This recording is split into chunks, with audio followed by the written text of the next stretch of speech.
Safa number 116. أعوذ بالله من الشيطان الرجيم. بسم الله الرحمن الرحيم.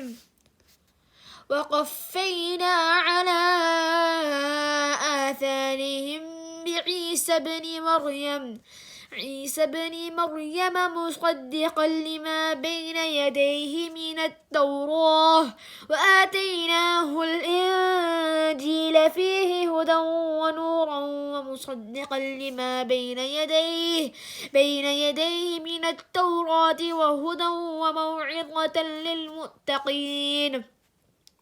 وليحكم أهل الإنجيل بما أنزل الله فيه ومن لم يحكم بما أنزل الله فأولئك هم الفاسقون.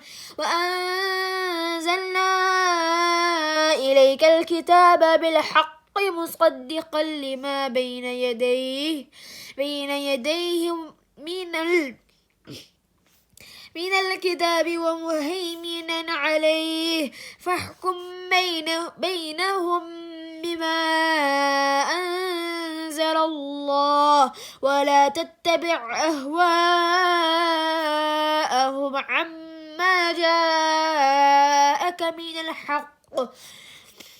لكل جعلنا منكم شرعة ومنهاجا ولو شاء الله لجعلكم أمة واحدة ولكن ليبلوكم فيما آتاكم فاستبقوا الخيرات إلى الله مرجعكم جميعا فينبئكم بما كنتم فيه تختلفون. وأن احكم بينهم بما أنزل الله ولا تتبع أهواءهم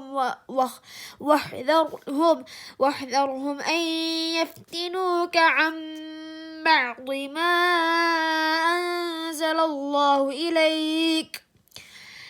فإن تولوا فاعلم أنما يريد الله أن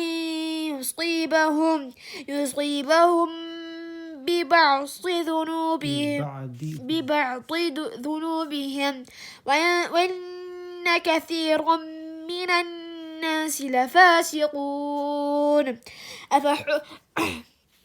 أفحكم الجاهلية يبغون ومن أحسن من الله حكما لقوم يوقنون. صدق الله العظيم.